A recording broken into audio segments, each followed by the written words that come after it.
Welcome back to the Worst Chess Player channel.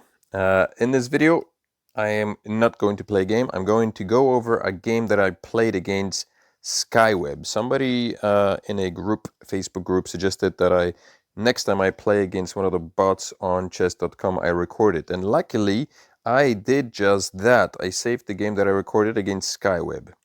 And I did win that game. So, despite the fact that I've made two blunders and some mistakes, I did manage to win the game. So I'm going to go over today. I'll go over the game. We'll have a little review, and I'll talk about the things that that went on in this game.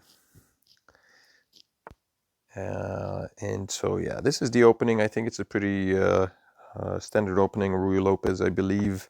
I don't remember the gambits names. That's one of the things I was never good at. But so I started up with this, these things, these standard moves. Again,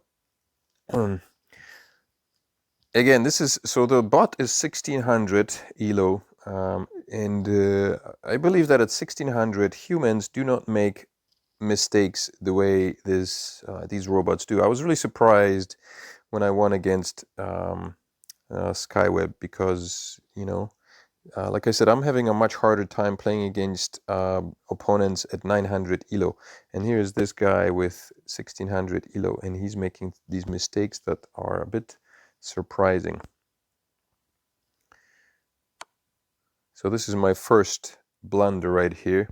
I guess the idea would have been to go back. The reasoning behind this was that if I had taken this pawn would have been, my bishop would have been taken by the knight, and I would have lost the bishop, and I did not want to lose the bishop.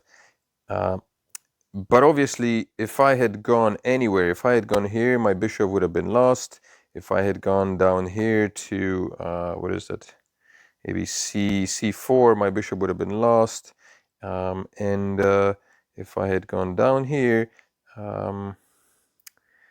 actually, I don't know what could have happened. In any case, the reasoning behind this move was to lure the king out. So the king would have, obviously would have had gone and captured my bishop, which it did, and that was my goal, to get the king out of its comfort zone so there wouldn't be an opportunity for the bot to castle, and also to have the king, exposed as it is at this point. And then I basically sacrificed my knight for the same purpose, to open up more space.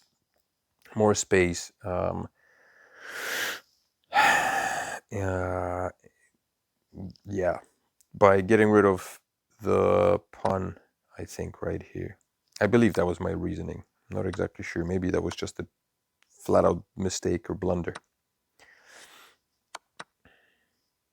I think I was hoping to get rid of the e5 pawn. That was my idea. So that's precisely what happened. And then I activated my queen, which brought me here. Yes, okay. So the reasoning behind that was that if I hadn't taken this pawn, obviously I would not have been able to move out my queen to check the king, and so that, I was going for the check.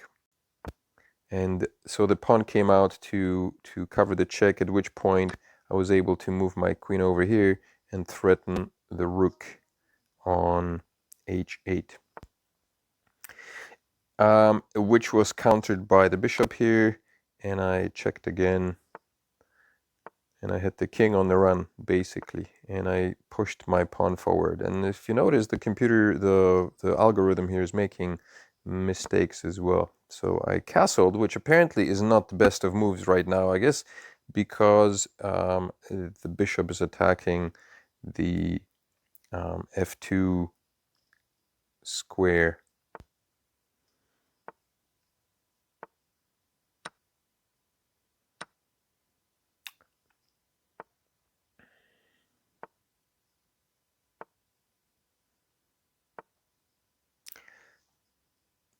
I usually find, so, chess is kind of a game of push and shove, so to speak. If you are, I guess the goal is to start off on your side of the fence and slowly make your way towards the other side of the field. And if you can do it cunningly, slowly and cunningly enough, then you can push the opponent into a corner, at which point, they're unable to move. And so that was the goal of my movements here.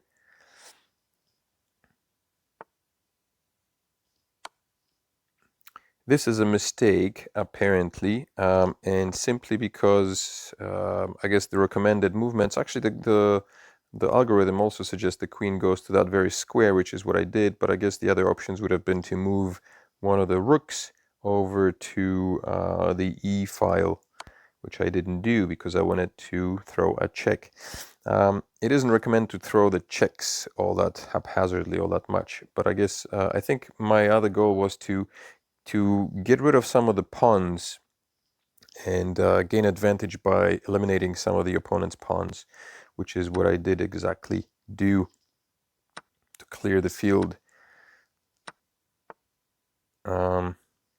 Here I basically, I don't know if you noticed, but I mean, the Skyweb has 4 chess pieces just lined up in a row, and I don't think a human player would do that. I mean, 3 3 is bad enough. But I mean, he's got 4 just lined right up for the taking. And then he makes the mistake of moving his knight for whatever reason to protect the queen. Really? Who would do that? There's no way that a human player would, let a queen be replaced by a rook. Which apparently I did not do anyway. But, and why didn't I do that? I didn't want to lose my bishop, my rook? That's interesting. Huh. I hadn't even realized that, but yeah, okay.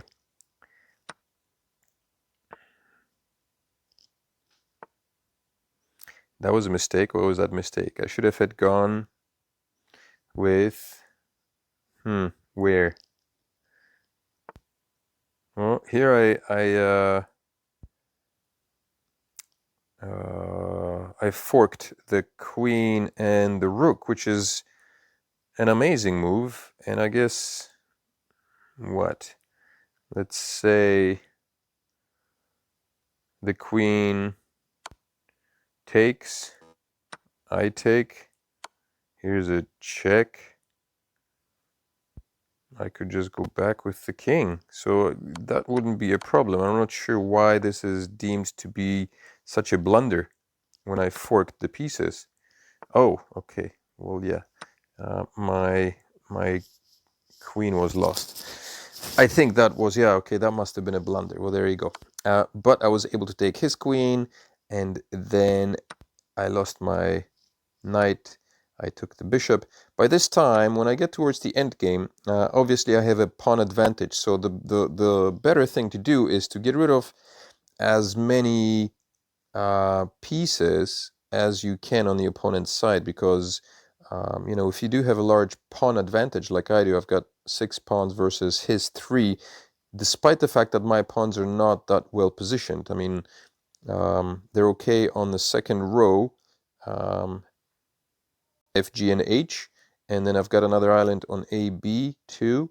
But this obstruction here, this lonely pawn on D1 is kind of a lost pawn. But in any case, I only have 2 rooks, and he's got 2 rooks and a bishop. So my goal at this point would be to get rid of as many of the larger chess pieces as possible in order to minimize the opponent's attack, reach of attack. And so that's what I did here. And then I started pushing my pawns forward, and then this turned into a dance for the survival of the pawns, which I think is fun to do, but it does require some patience, and I'd like to say some skill. And you need to keep your wits about you. That's for sure. See, I continue to push my pawn over here because that's a safe bet.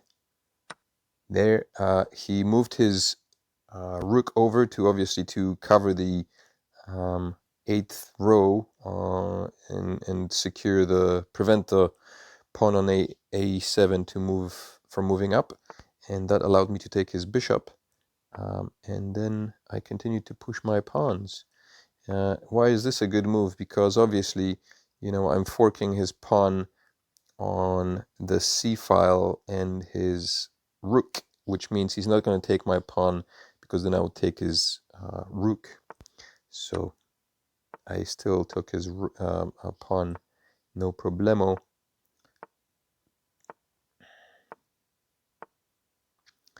See what I mean? It's such a dance, you have to be all over the place. I secured this check here, and I moved over here to queen, simply because obviously he would have to capture this queen, which he did, and I captured. Then he was going to capture my rook. The smart thing would have been for him to capture my pawn, which he did, and then I just needed to get rid of the 2 pawns. So even though he was at an advantage, I managed to get rid of all of his pieces because I focused on taking the pieces, and then later on I focused on protecting my pawn advantage, and that allowed me to clear the field. And I left my rook here because that secured me, kept the king from coming over the line and stealing my pawns. And I just basically sat here quietly, and I made my way to get my queen, and then I just pushed him to the end, and that's how I did it. Now now you have it. Here's the game. If you like this, then make sure to smash up the like button, and of course subscribe, because why the heck not? It's all free. And I hope you enjoyed this one. Leave me a comment in the section below. Like I said, it's not the perfect game. I think I made 2 blunders and 3 mistakes, but overall, I kicked ass. The only surprising thing is, as I said, these robots, the bots on chess.com, at 1600, I think I would expect a lot more, because quite frankly, this wasn't my first attempt at this bot. There were a few before that, but I mean, it wasn't head-breaking to the extent at which I had to play it, over the duration of several days. It was literally over a couple of hours, I think, and I was able to beat this bot. So anyway,